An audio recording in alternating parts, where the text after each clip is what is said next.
Okay, we're going to talk a little bit about the markets this week. We had a shortened week with the holidays, so only 4 days trading this week.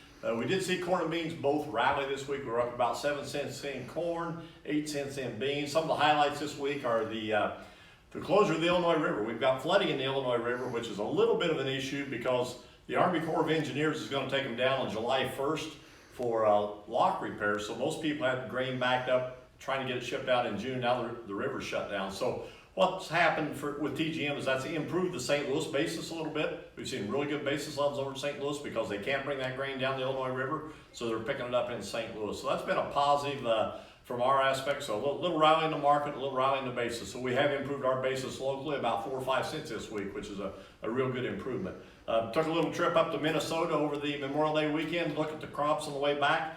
Minnesota is the 4th largest corn producing state. Come down through Iowa. The crops really look good out there. So if we know there's pressure in the corn market, it's because they got very good stands in Minnesota, Iowa, and then I came through the Quad Cities in Illinois, and things look fairly good up there also. So didn't see any real rough crops until I got down maybe to the Champaign area and south, and they weren't rough. It just a lot of water, maybe some water damage there. So a lot of things going on in the corn market. China has been having some issues. They bought some grain this week, but we've been having issues with China as far as the Hong Kong situation. Trump today announced that there will be some sanctions taken against Hong Kong now that China is trying to rule Hong Kong. So we're waiting to see how that affects the markets. It really didn't have any negative impact on the markets this week. We're going to see what happens next week. So as far as soybeans goes, we've seen a lot of bean movement this week. We had a pretty good rally, and back to corn, we've seen a new 4 or 5 week high in the corn market this week. So that's very good. In the case of soybeans, it was probably a 2 to 3 week high.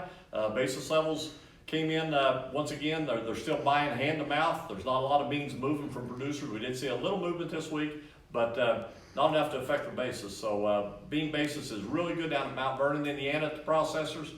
Decatur's out sniffing around for a few beans right now. We're still going to St. Louis with beans. So got a few trains going out, southeast corn trains going still to the Gulf with some trains out of our Neoga facility right now. So a lot of grain movement, but I will tell you there's still a lot of grain that's got to move. We've now got basically 12 weeks to move this grain. So we're in a situation now where we have to continue to move grain at TGM. So if you see trains moving out, trucks moving out, it's just that we still got 17 million bushel of corn at TGM that's got to get moved in the next 12 weeks, as well as about 6.5 million bushel of beans. So right now, we're going to have things in full throttle. We're going to continue to ship grain as fast as we can. So if you see trucks moving, it's not necessarily that we're buying the grain. Now we have to continue to ship grain whether we're buying it or not. So we do start moving DP grain out if we have to this time of year just to make room for fall. So that being said, have a good week.